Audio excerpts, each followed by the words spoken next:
Lek karo om kuwi sing manut ngono ya. Sing bangun miturut, lek kon nembang ya nembang. Yen kon dandan ya dandan, mangkat ya mangkat. Dawuhe om apa wae kudu kok istoke. Mergo om iki wakile bapakmu lho diarani Pak Lik. Pak Lik tegese Pak Cilik. Ayo. Bar Pak Sugi tegese bapakmu kedua iki aku ngono. Dadi lek kowe tak kapak-kapane tak ambungi tenang ae aku bapakmu ngono kuwi. Iya. Sik. Kaget to. Dene lagu saajengipun monggo. Sekedap. Nyuwun sewu Pak Dalang. Pripun? Enter ngiso. Aku mau penak-penak guyon karo Mbak Tuti kok krungu kata-kata ambung iki. Apa nong? Dikapakne nang karo bapakmu nong. Oh, titenono tak sampluk karo tekan omah. Iki ponakmu dhewe aja mbok jaraki. Justru lek ponakan kuwi kan ada alur keluarga. Jarwane Sulistyen warni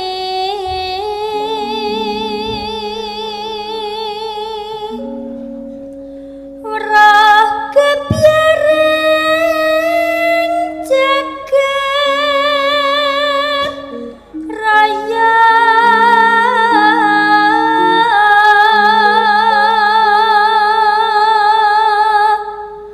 ayu momong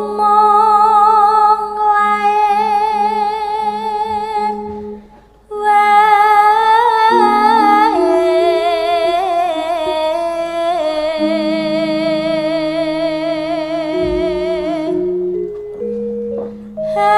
Hapsari su teng yang hendra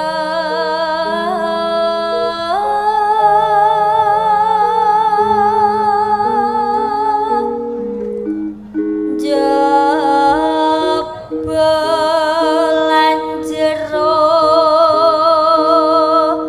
beda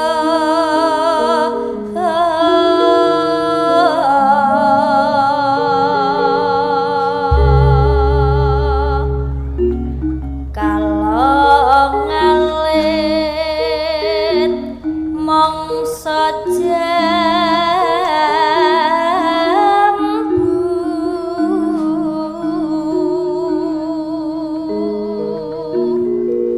kok pedot talining tresno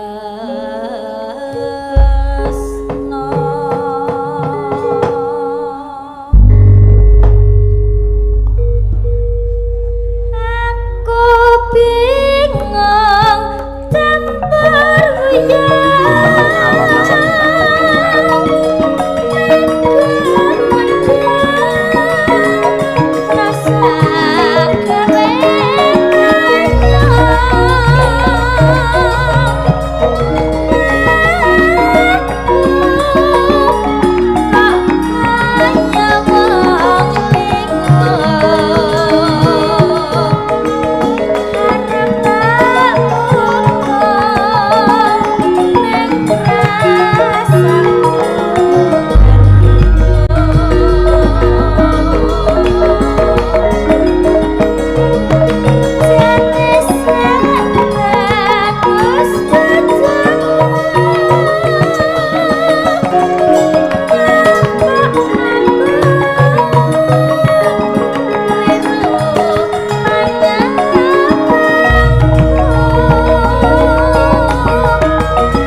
nuwun. Nggih.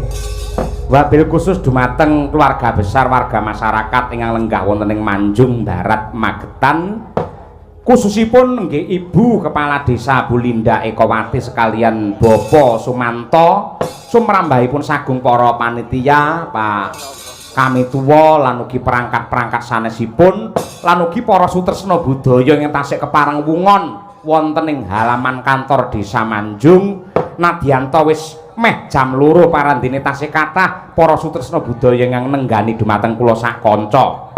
Apalah artinya pagelaran wayang kulit sing ngentekke biaya semene akeh, panggung semene jembare tanpa ada penontonnya? Bener.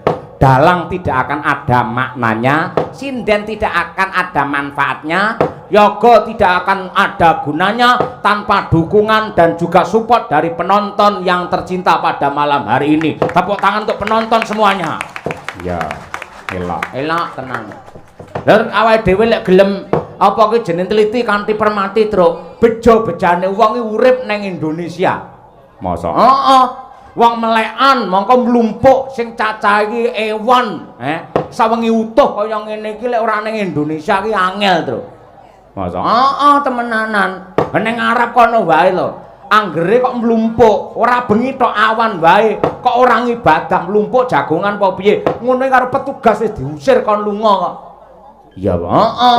Mulya-mulyane urip ora kaya urip ning Nuswantara, urip ning tanah Jawa, saya-saya dadi warga masyarakat Manjung sing nyatane nengenke marang rasa guyub rukun, anane mung sama sinamadan daya dinayan kanthi cara syukuran bersih desa, ngresiki desane ya ngresiki penggalihe karo sing ngenggoni kabeh, sing biyen ra rukun saiki dadi rukun, sing biyen nengan saiki dadi grapyak semanak, sing biyen genduren ra ngundang saiki do ngundang.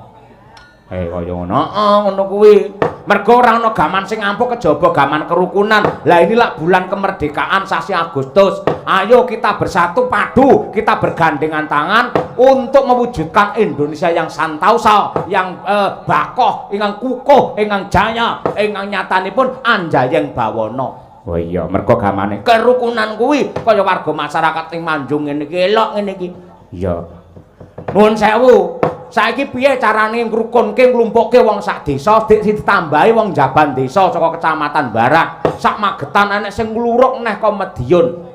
Piye carane iso rukun, iso kumpul dadi siji kaya ngene wis ora nyawang iki sapa endi antarane bupati, tukang patri, endi antarane pejabat karo masyarakat wis angel dibedakne kabeh mlumpuk ya kuwi nekseni sing dadi acara sing digelar bengi iki ya karo mirsani wayang ya karo tirakatan karo nyuwun marang purbane Hyang Agung muga-muga bubar bersih desa kabeh para warga masyarakat mligine para kanca-kanca tani ing wewengkon Manjung kene anggene panen diparingi lancar, omo-omo minggat kabeh, tanduran ijo royo-royo, satemaan dadekake Manjung gemah ripah loh jinawi. Allahumma amin ya rabbal alamin. Nggih, leres. Ngono kuwi.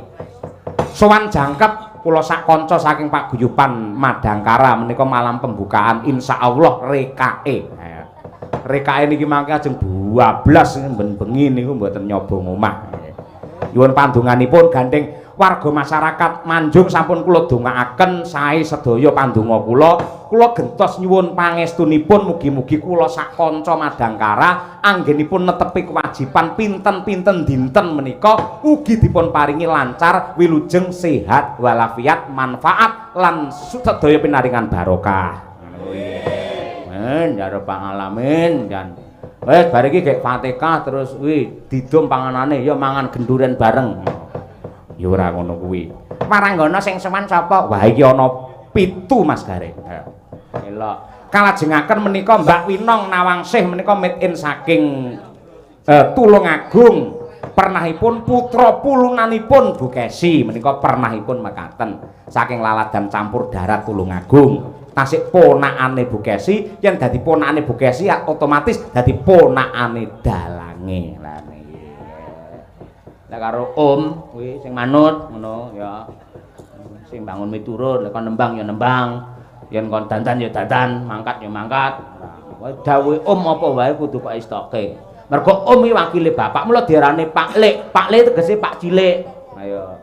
Bar Pak Sugi tegese bapakmu kedua iki aku ngono. Dadi lek kowe tak kapak-kapane tak ambungi tenang ae aku bapakmu ngono kuwi. Iya. Sik. Kaget ta? Dene lagu saajengipun monggo. Sekedap. Gimana saya Pak Dalang? Pripun? Intermiso. Aku mau penak-penak guyon karo Mbak Tuti kok krungu kata-kata ambung iki. Apa nong? Dikapakne nang karo bapakmu nong? Oh, titenan tak sampluk karo tekan omah. Iki ponakmu dhewe aja mbok jaraki. Justru lek ponakan kuwi kan ada alur keluarga. Jadi tidak ada nafsu namun kasih sayang antarane Pak Lie karo ponakane. Ngono. Lah kejaba lek aku nang ngene Mbak Tuti, ngene Mbak Uun, lah Bukesi nesu boleh. Ngene penakane ponakane dhewe kaya. Ayo. Loh, sampean tak tau ndelok film to? Apa? Enak lho. Ipar adalah maut. Kuwi nek filme. Iso-iso uga kuwi Pak Lek adalah maut ya iso. Lah mula kudu dijogo imane. Oh iya, beres. Ya ora, Mas? Lah lek ngono kok winong digeser ana awakmu sing kene neh Bukesi. Ya aja. Ora apa-apa. Ayo. Guyon-guyon. Oh iya. Aku lek kalian jenengane manut to Bukesi wis ora arep piye-piye nyatane leh piye to. Anak wis papat kaya ngene nyonto karo Bu Lurah karo Pak Lurah iki piye le harmonis ngalor ngidul berdua kaya ngono. Sing putri dadi lurah sing kaku yo ndukung kaya ngono kuwi apik. Aku pengen kaya panjenengane ngono kuwi. Ah ya to. Nggih ngoten niku. Cobi kula tak nyuwun yang dereng nyekar menika Mbak Uun Febriandari Sarjana Seni. Menika nggih suarane top kok nggih. Menika maneman menawi mboten dipun tanjakaken paribasan kaya wastra lungset ing sampiran menika saestu. Ya, mumpung urung ngantuk ya coba kaya apa Mbak Uun nggih. Nggih. Apik iki slendra sanga. Ah itu. Nano. Nah, iki lek swara ringik-ringik tregel kaya Mbak Uun iki nah jos. Nggih. Memanismu. Ayo. Memanismu. Ayo.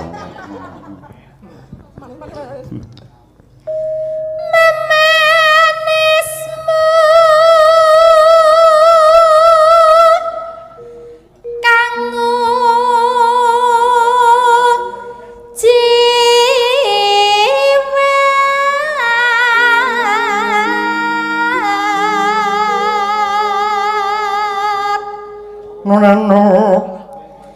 Agawe ruciting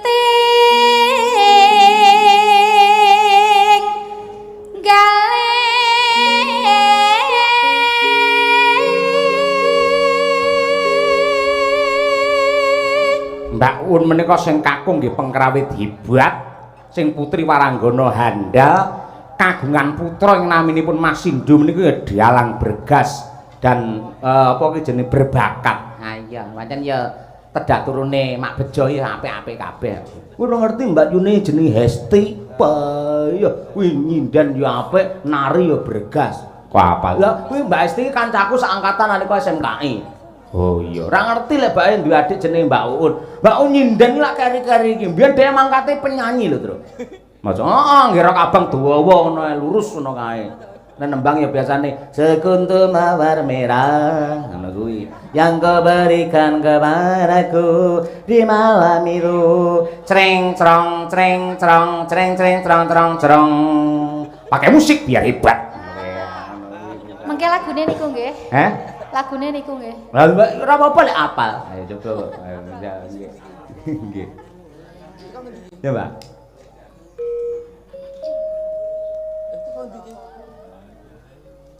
Tartamtu ayo.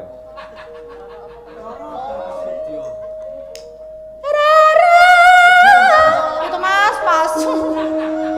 Geting aku ngono iki. Gara-gara mawar merah niku lho, Pak. Iya. Sorry. Aku Pak celebu ngene nyapul lho.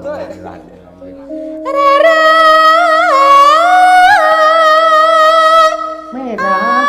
Apa kang si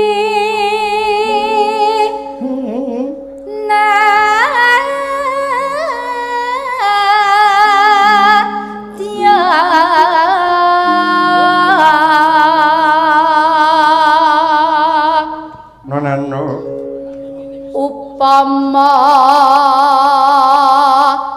mundut ta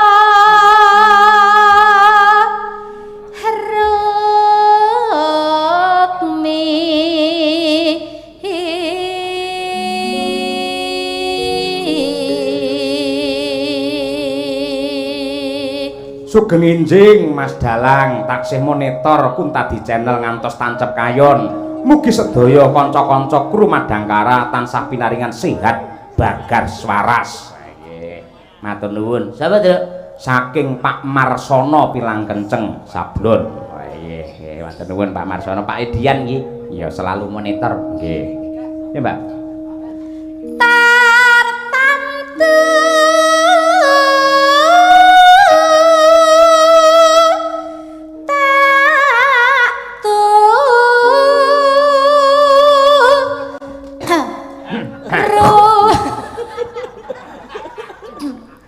ditokne mboten? Jarno metu dhewe engko.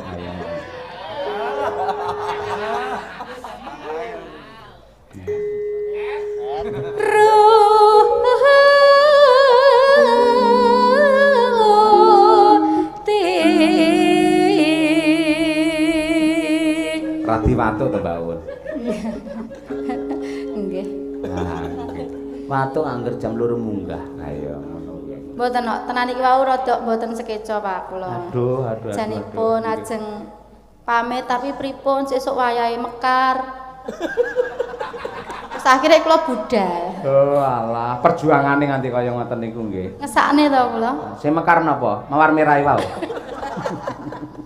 Ah iya tak apa-apa. Wis meng kula bebaske, kula merdekake gandeng jenengan gerah. Mangke boleh jam 3:30 turun. Ayo. Lah jam 3 bar iki. Wayange jam 3 bar iku. Dari sapa? Sopir-sopir. Oh.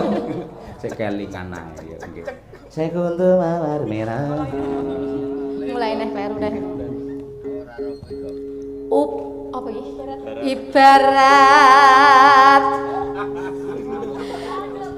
Sepuh bae bisa. Lalet. Ibarat wong numpak prau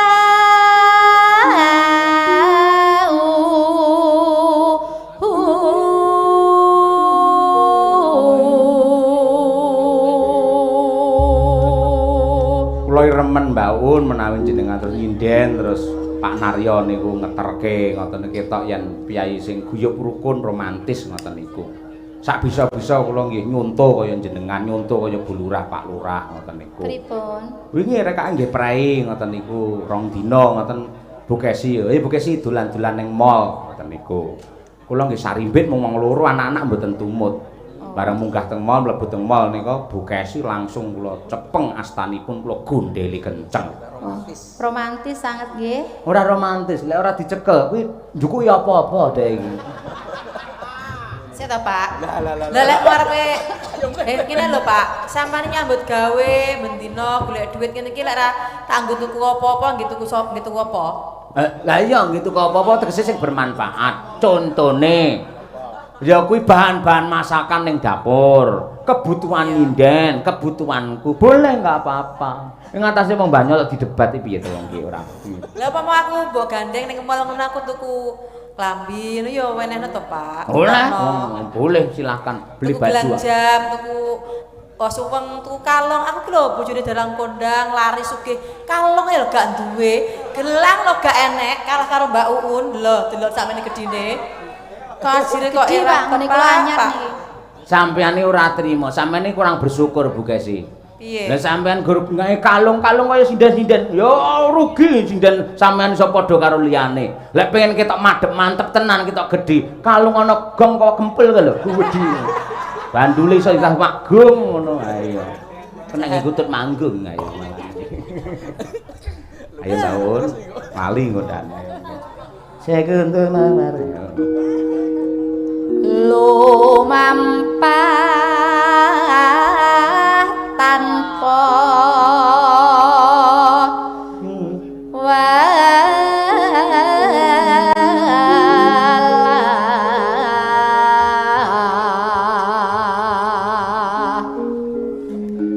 ning madyaning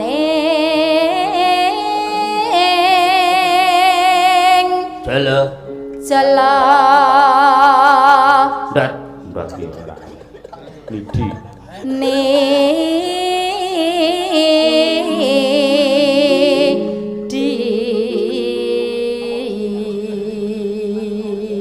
Mangke kula suwun bacute rengu. Nah, ditayubke Mbak Un jos genah kuwi.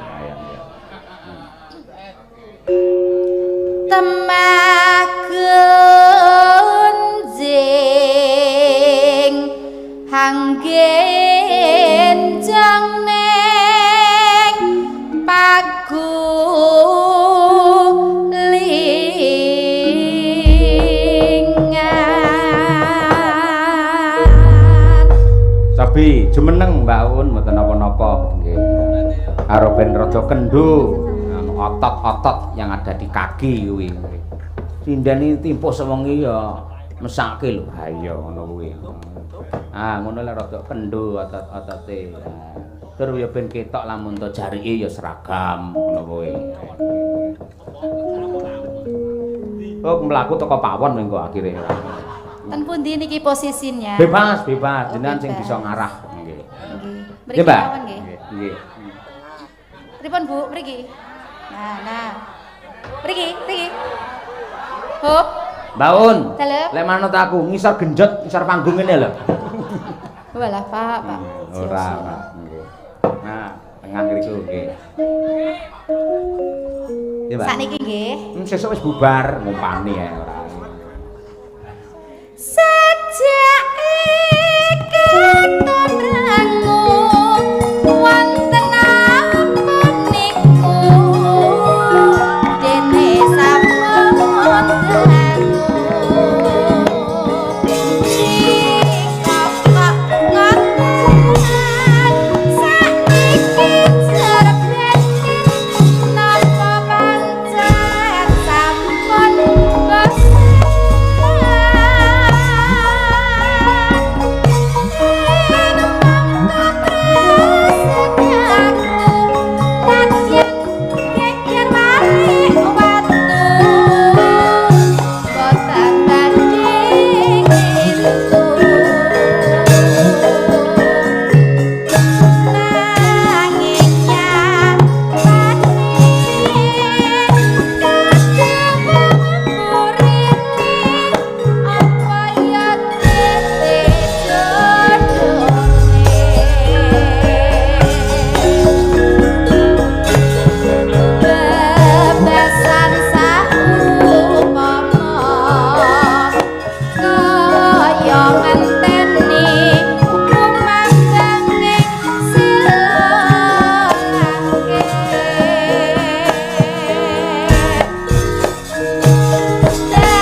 nuwun sanget.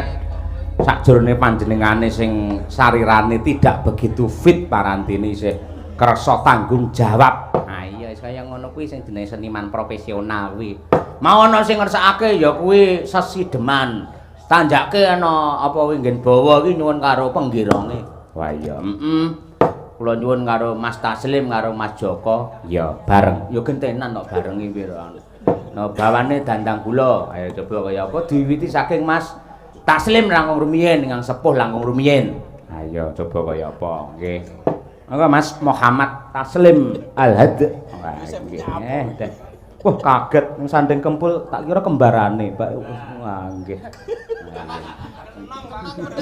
Ayo. Karo nuthuk bareng. Iya.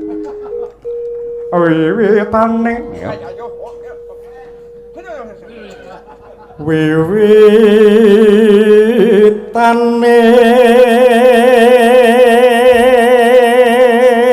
nderek sinten Mas Taslim? Anderek sang pekik. Sang pekik niku sinten Mas? Priya bagus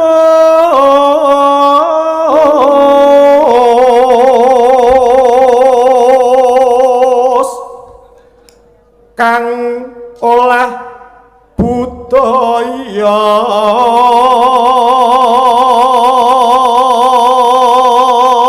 sowan dateng pundi Mas? Sowan menyang kutha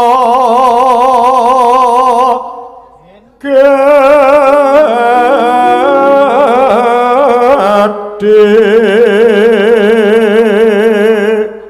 Kinten-kinten bendaranipun kados pundi Mas Taslim? Bendara terus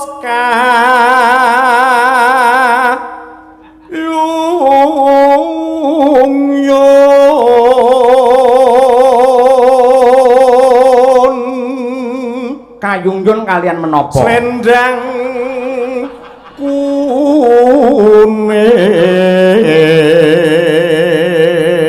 Kang saking wukir menapa Mas Taslim? Ya entek ngono kuwi saya.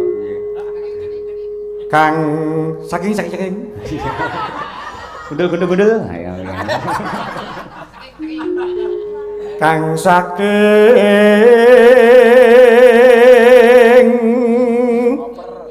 wukir.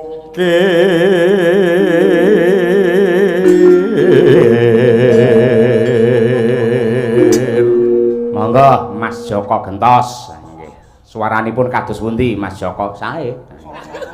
Swara kurang pramono.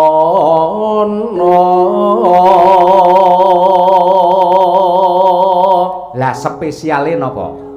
Ning wasis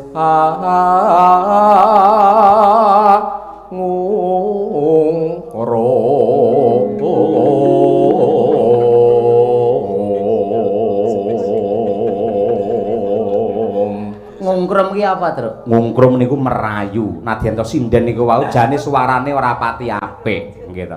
Angger wangsalan ora tau mulih jane nggih. Ning pinter merayu anggur karo nembang karo mesem karo mripati kedhepke sisih terus karo lambene ngisor dicokot mak ngono kuwi akhire bendarane kayung-yun. Ngono. Lajeng pripun Mas? Angungrum marang bendara Dyah Sulistya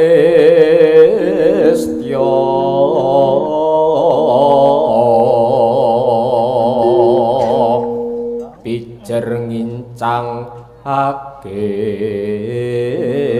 alis bareng Mas Taslim Mas Joko. Ayo terus tresno sesideman Mbak Munasirah ya Mbak bener Mbak.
Karo cakepan ning ngono kuwi. Jiwa ragaku kok kurung. Biasane ora ngatekke lek jiwa ragaku. Ha iya.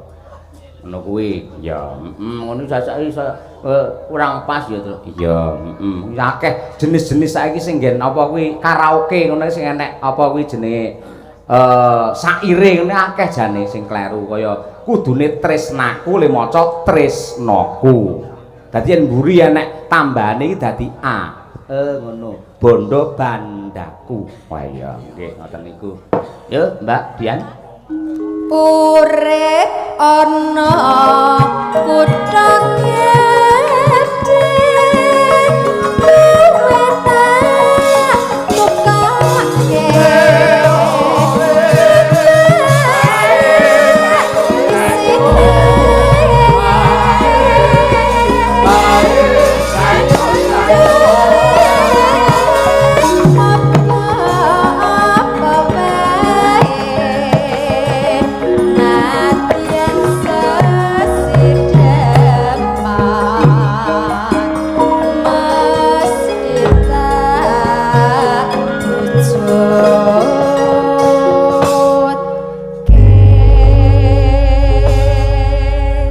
sembah nuwun. Monggo Pak Manto mriki nggih. Nyatanipun menika kathah kadang-kadang panjenengan ingkang ngersakaken. Syukur menawi kersa nyekar lara asmara utawi menapa kemawon kula nderek. Nggih. Pak polisi. Ha iya, Mriki Pak, nggih. Nah, nggo jenengan milih piyambak kinten-kinten waranggana sing trep kalih raos panjenengan ingkang pundi nderek kemawon. Monggo Pak Manto mriki. Nyaturi munggah ana pepanggungan. Ya. Duduk, duduk, duduk.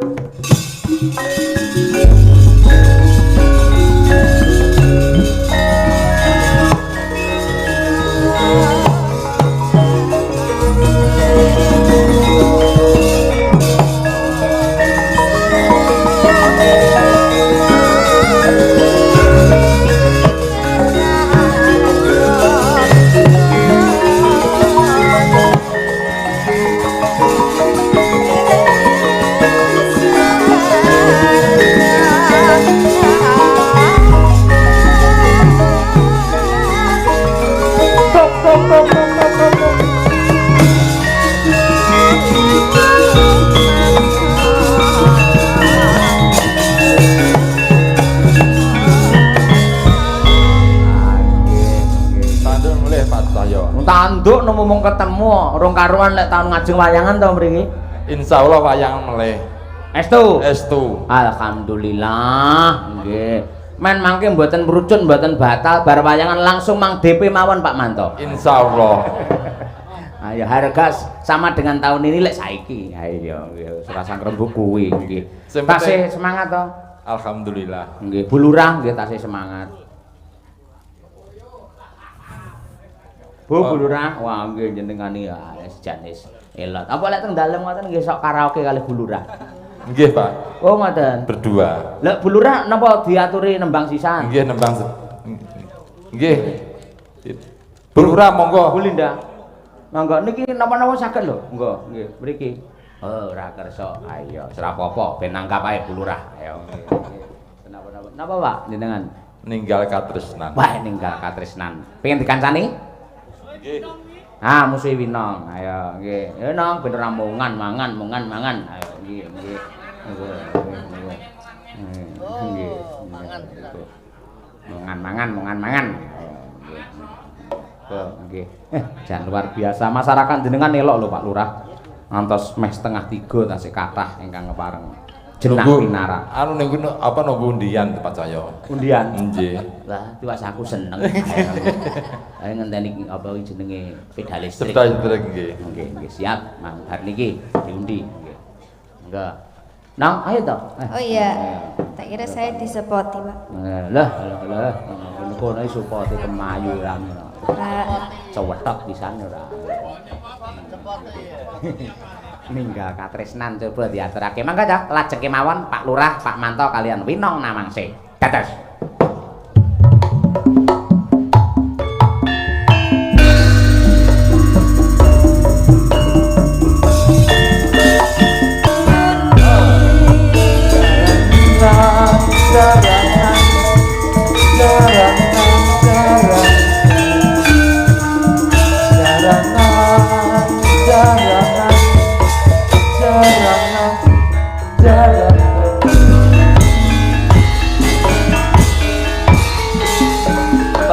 Nono dijagana panteni wujute tresna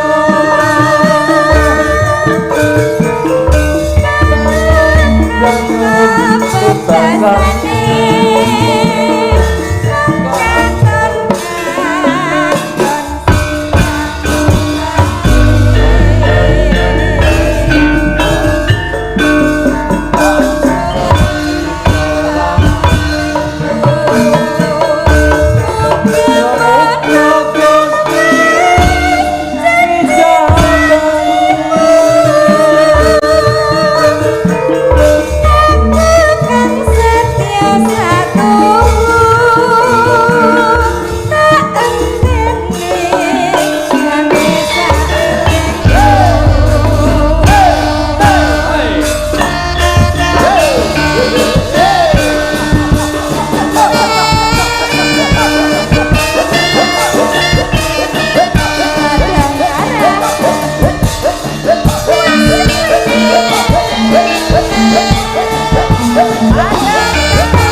dadak ngadalne dompet ngoten niku lho.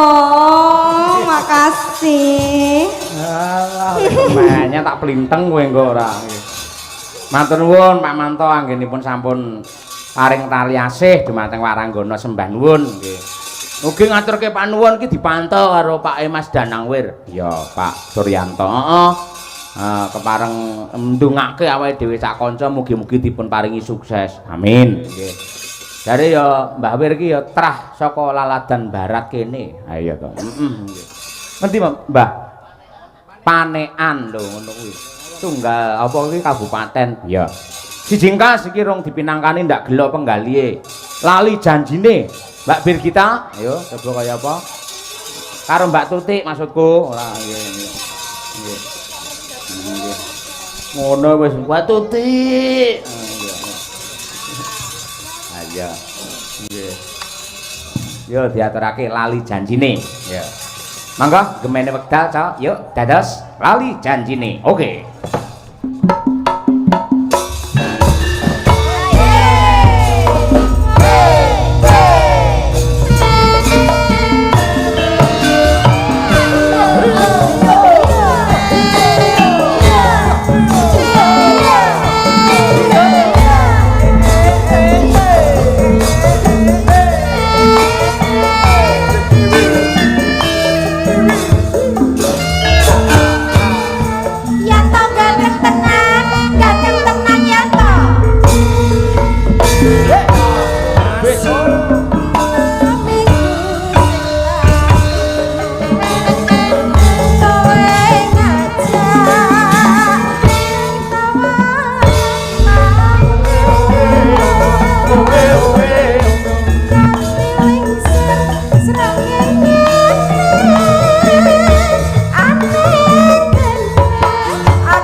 Terima kasih.